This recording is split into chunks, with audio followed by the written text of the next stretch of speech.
All right, so we're here with Eric from Sota Floors. How you doing, Eric? I'm doing all right. How are you, Todd? I'm doing well. I know you're based in the city, and I want to get into that because we know New York is hit pretty hard with everything that's going on. But I'd love to take 1 second and give everyone a little bit of your background, a little bit about your store, how long you've been in the industry, and that type of stuff. Sounds good. Well, first and foremost, I hope everyone is staying healthy and safe out there. These are really some unprecedented times, and I do think we're going to get through this and come back stronger than we ever were as people, individuals, communities, and a country. So I'm looking forward to the gold at the end of this storm. So Yep. let's all stay positive and hope for the best.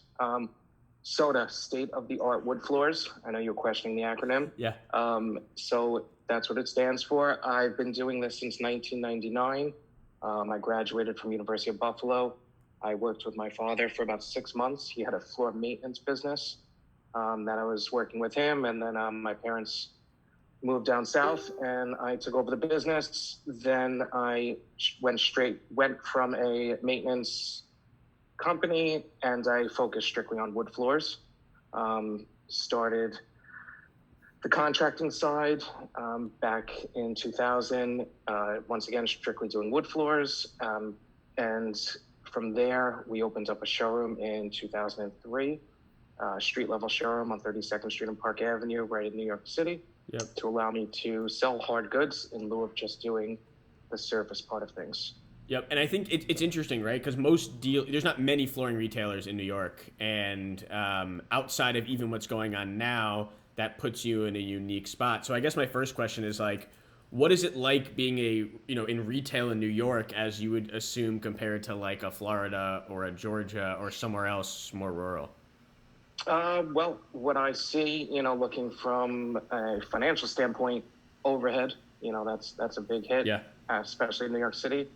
As my accountant always says, we're in the perfect storm of overhead and taxes and things of that nature. So that definitely creates complexity that, we learn to work with and figure out all of our fixed costs and carry those in our numbers as well.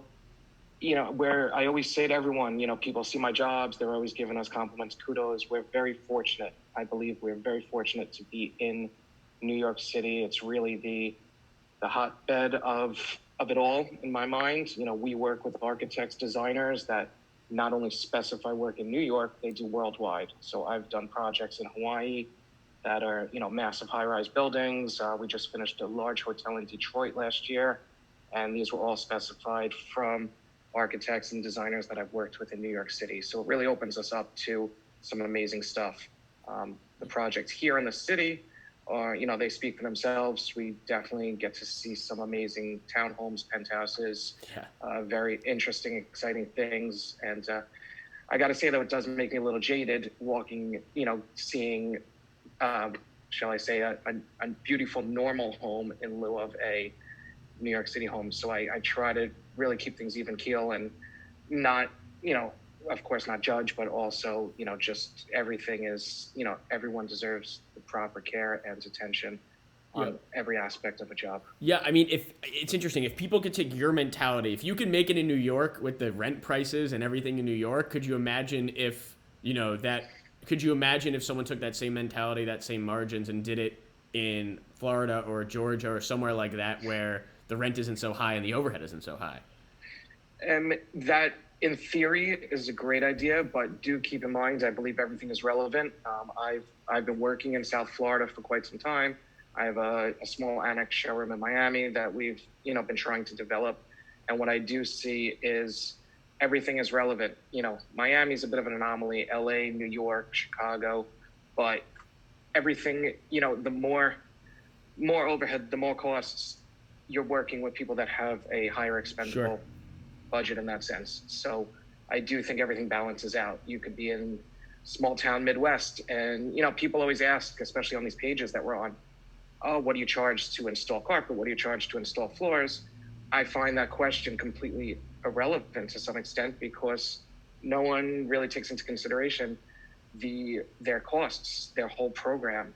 And I think that's how you have to derive your numbers based off your costs, everything that you're putting out there in lieu of just a square foot number. Yeah. Yeah, totally fair. It's not black and white. How many showrooms do you guys have? How many employees do you guys have? Like, how big is the operation? We have our New York City showroom. We have a showroom in East Hampton, New York, that I opened last summer. The name of that company is Hampton Wood Company. And then I have this annex showroom in Miami Beach that we're trying to get off the ground. We have some great samples in there, and I'm working with a good friend of mine to try to promote that. So essentially, three places: New York City and the Hamptons being our main two. Yep. We have about 9 employees on our admin team, and then we have about 30 guys in the field. Nice. Do you mentioned that the stores have different names. What was your Did you think about making it Soda Floors both? That way you can like push that one brand, or what made you do two different brand names? So we call it Soda East, but I actually created a partnership with my childhood best friend who Nice. lives out here in the Hamptons, and we created this company together. He's a master carpenter by trade and brings a lot to the table. And the two of us, I brought the flooring aspect, he brought the finished carpentry, and does a lot of work with reclaimed beams and siding and things of that nature. So we kind of combined our powers and created what we call Hampton Wood Company. So Smart. though it is affiliated, it's not state of the art. It's its own separate entity. Okay, that makes sense. And I know when you put pictures up on Facebook, they get so many likes, and the work is honestly beautiful. Like, what is the most memorable job you did? Is there something really famous that everyone here would know about that you did that you were super proud of? Um, we've once again, very fortunate. We're in New York City. We get access to a lot. We see a lot of athletes' homes, movie stars, things of that nature. We've a big job that I took a lot of pride in and found it very exciting. We did Nike Town, their flagship store. Oh, It was nice. about 25,000 feet that we've been on a program with them, maintaining it, servicing it. So I always think back at that job as, a great job in our Rolodex per se. And it's definitely helped me launch to some higher end commercial jobs of that nature. As the private residences go, we've seen some pretty amazing ones. We finished a beautiful job at the Plaza Hotel recently. That was 4 apartments combined into one. So that was pretty special. Architectural Digest and things of that nature. I did a project down in Soho that really sticks out in my mind, that we installed a reclaimed floor. And then as well, we did the pool deck and the pergolas and all the surrounding woodwork. And it really came out tremendous. And that's a great one also for our references. Yeah, I see you put up some beautiful pictures. They're incredible. So it seems like you use social or starting to use digital a lot. Like, how do you leverage digital social media to show off a lot of that work? Do you use it to get customers, or I know you do in a lot of the Facebook groups, but how do you do it with customers? In my mind, with this whole social media, call it frenzy, whatever it may be, I look at it as credibility. All the pictures I post, those are the day of that I'm actually walking a job or popping in. So it's not that I'm just filtering through pictures. These are actual pictures the day of that I take them, I post them. And my opinion is, I think, with clients these days, they're going to look at the website, they're going to look at our Facebook page, they're going to look at our Instagram page. And if you don't have one, then I think they're going to you're going to lose credibility, and they're not going to think you are who you're really saying to be. So I don't see that they actually bring in work, to be very honest with you.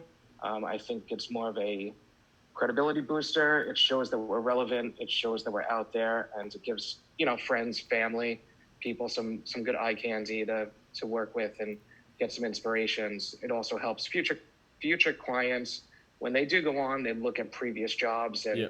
it helps them kind of find what they're looking for. And I always find it a lot easier to choose a floor if you're looking at, either viewing the site, being the job site, or if you're looking at, some great pictures of the full home in lieu of, a 2 foot by 2 foot sample. Yeah. So I think that helps quite a bit. Yeah, the credibility is good, right? That's just your conversion rate. It doesn't maybe bring new people to your site, but it helps convert those people into business because you're showing real job pictures, whereas other people may not be having that. Correct. So I know you're busy, and again, I appreciate the time. I want to end on just kind of one quick question, which is, what is one word of advice that you have for retailers now and the future that you think could be super helpful to the entire community? Oh, well, it's gonna be more than one word, but I'm a few things that resonate with me is one, overhead. We always have to keep a track on that. When I started in the industry, I had a much larger workforce. After about my first 4 years, I built up a team of about 45 plus guys, and I loved the action. I thought it was exciting, but at the end of the day, I was just working to pay the bills. So we've took a step back. We've slowed down in lieu of just getting things done. We really take our time, do effort, and now we charge accordingly. And I found out that having smaller workforce, charging more, at the end of the day, you have a higher profit margin. So that's the philosophy, and that's the plan that I'm sticking with. Short of that, what? Yeah, I think people just have to, especially with this virus situation, stay in touch with your clients. I'm not going to really go after, people in that sense in these times. But in the meantime, I do think following up, staying relevant. I have a to-do list that I follow, every day. Here it is on my desk. Let's see it. So I have my estimate section, my follow-ups, and my samples to go out. And that's really, as I complete one task, I mark it off. And I just think it's nice for people to know that, you're still out there. And once things do settle down, we're ready to come out of the gates running and really, come back with a fire and get things done, get things going, and be stronger and better than ever. Yeah, it sounds like critical. Two things. One, do the work well and charge the appropriate margins of doing that work well. And then two, right now, focus on the current leads and customers you have, facilitate those relationships, and move forward. Yeah. 100%. 100%. We are looking forward to working with your team over these next few weeks and creating our, a bit more of a virtual digital platform. Yep. I just had a conference call with an architecture firm here in New York City, and April 6th, I'm doing a virtual presentation, which will be doing AIA credits for them, and they're extremely excited. So we do intend on rolling those out. So giving people something to do when they're, away from the office, they have a little downtime. So I think this is a perfect time to take advantage of those type of situations. But once again, I'm not pressuring anyone that this is the time. We're not offering sales because of people are out of work, things of that nature.